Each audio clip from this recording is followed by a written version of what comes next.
All right, number 19. What will happen to the slope of a line if the x-intercept remains the same and the y-intercept changes to -2? So what will remain?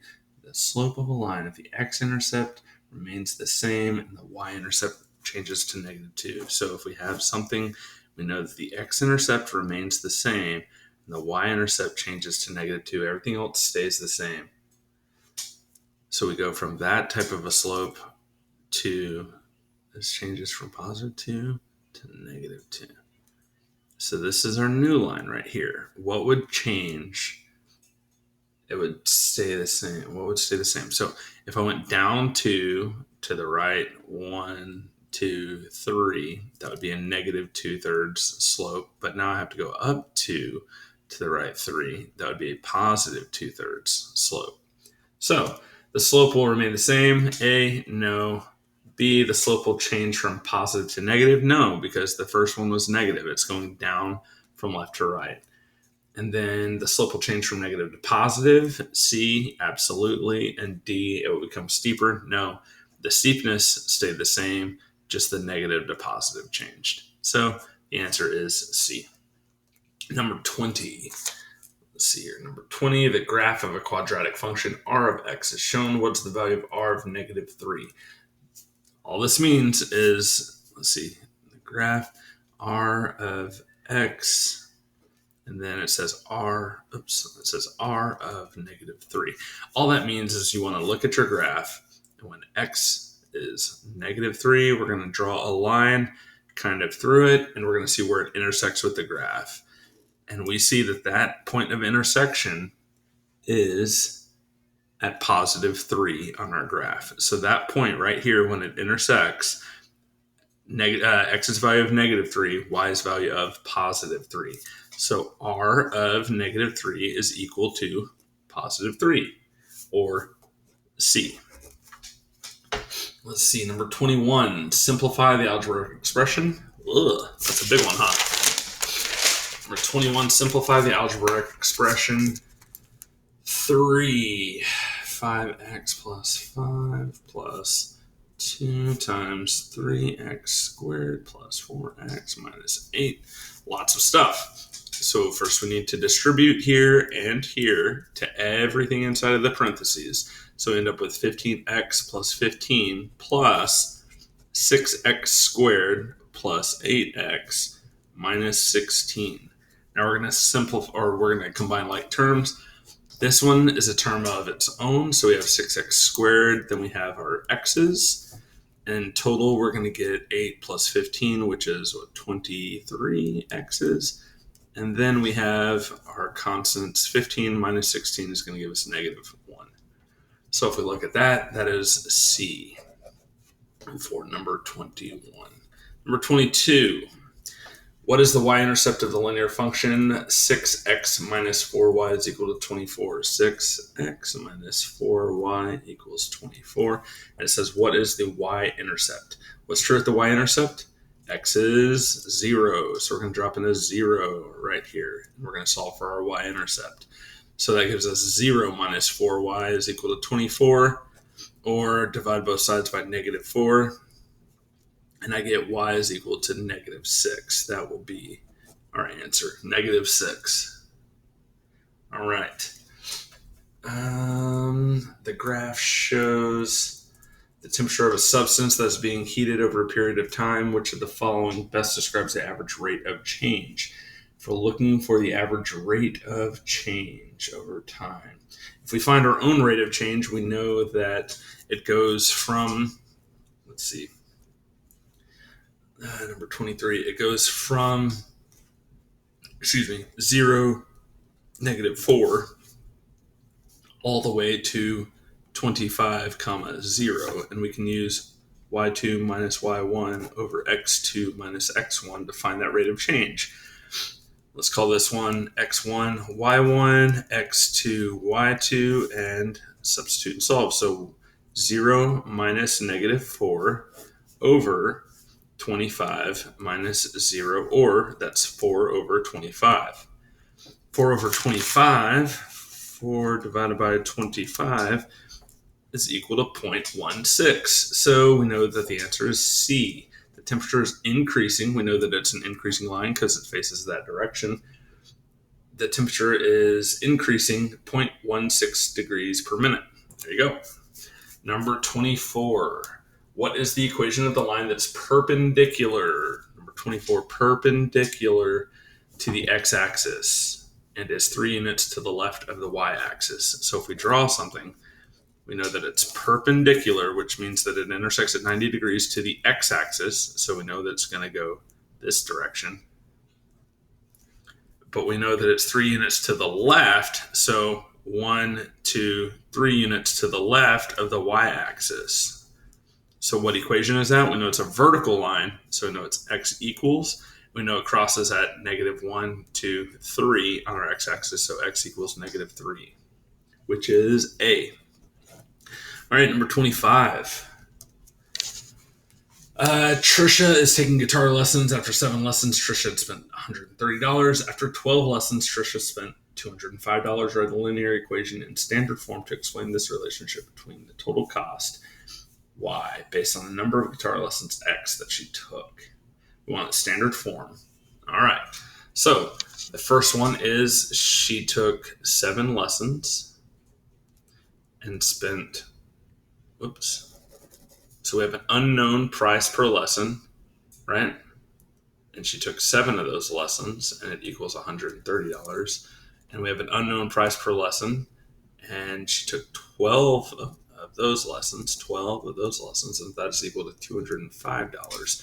So we're going to divide by 7 on this one and divide by 12 on this one. 130 divided by 7 is going to give us a crazy number, 18.57. And then 205 divided by 12 is going to give us another crazy number. So we know that these values, there's something missing here. We're missing some sort of base cost or some sort of starting value or some sort of starting fee, right? So if we look at this, we can find out what that is. We can say that if we're taking 7 lessons for $130 and 12 lessons for $205, that there's something missing going on. We know that the difference between these lessons is 5 lessons, and the difference between the cost of 205 minus 130 is going to be 75. So I know that 5 lessons is going to cost me $75. Divide by 5 on both sides, and I know that is going to give me 75 divided by 5, $15 per lesson. So if it's $15 per lesson, that means that there's some sort of other base fee attached to that. So I know that it's going to be y equals 15x plus something. So what is 7 times 15? 7 times 15 will give me 105, which tells me that there's a base fee attached to that of $25 to get me to 130. Let's see if there's the same thing attached to this one. 15 times 12 gives me 180. And then if I add 25 to that one as well, that gives me 205. So I know that it has to be 25 here. It doesn't say what is it in slope-intercept form, though. It says what is it in standard form. So I need to move this guy over. Negative 15x on both sides. And I get negative 15x plus y is equal to 25. And I know that I can't have a negative up front. So I multiply this whole thing by negative 1. And I get 15x minus y is equal to negative 25. That's what I'm looking for, and that is D. 15x minus y is equal to negative 25. All right, number 26. The function y is equal to 7.5x represents the cost of y for the number of tickets to a movie. If Jesse has $50 to spend on himself and a group of friends at the movie, which of the following is a reasonable domain? A reasonable domain for the situation. So, if we're buying movie tickets, that's a question of does it need to be discrete or does it need to be continuous? The question to that is, can I buy 0.11111 movie tickets? And the answer is no. So C and D are out of the question. Now, the other possible choices are A and B, which have an ending of 6 and an ending of 7 for B. So which one is going to let me purchase, which one is going to spend less than $50 or equal to $50? So I drop this into the equation to find out what my values are. And whichever one satisfies my $50 limit, that will be the correct answer. 7.5 times 6 is equal to 45, which satisfies my limit. And 7.5 times 7 gives me 52.5, which does not satisfy my $50 limit. So I know that B is incorrect and A is correct. 27.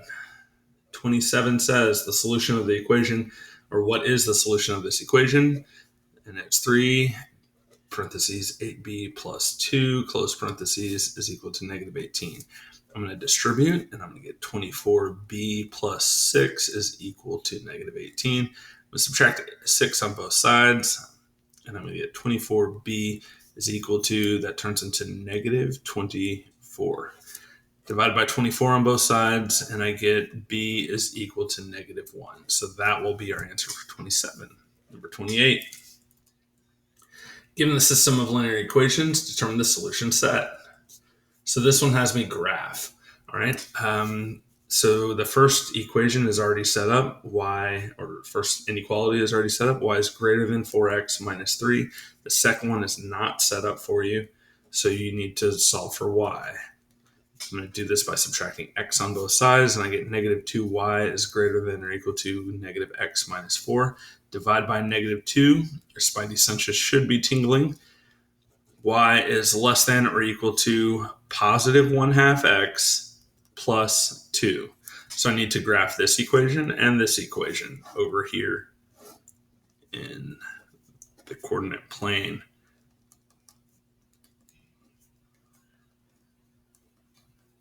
All right, the first one says it intersects at negative 3 and has a slope of 4. So 1, 2, 3, 4 over 1. 1, 2, 4 over 1 again. And we're going to get some sort of dashed line, and we're going to shade above. The next one says crosses at positive 2 with a positive 1/2 slope. So up 1 to the right, 2. Up 1 to the right, 2. Down 1 to the left, 2. Down 1 to the left, 2. And that one's going to be a solid line. That one's shaded below. So this right here is our solution set. Dashed line, so it can't be equal to that line, but it can be equal to this line. That's a solid line. And everything shaded in the middle. All right, number 29. Okay, the graph of a line, blah, negative 2x plus 3y is equal to x, or equal to 6 is shown on the graph, which best describes the graph. The solution set to the inequality, blah, blah, blah. So basically we need to graph and decide if it's shaded in region 1 or region 2. We can automatically get rid of A and C. Number 29, we can automatically get rid of A and C because it says it's going to be a solid line. And we know that that symbol is going to be a dashed line. So negative 2x plus 3y is greater than 6. I want to solve for y. So add 2x to both sides. And it says 3y is greater than 2x plus 6 divided by 3 all the way across. And I get y is equal to 2/3. Y is greater than 2/3 x plus 2. And I know that that's going to be shaded above. So that will be region 1. So dashed line, shaded region 1, that is B. All right, number 30. Do we have enough time? No, we don't. Oh, yeah, we do. Let's see. It says, what is the slope? Number 30 says, what is the slope of 2x minus 4y equals 8 minus 2x on both sides? Negative 4y is equal to negative 2x plus 8. Divide everything by negative 4. And I get y is equal to positive 1/2 x minus 4. That is our point. So m is equal to 1/2 or 0.5 to be able to graph it.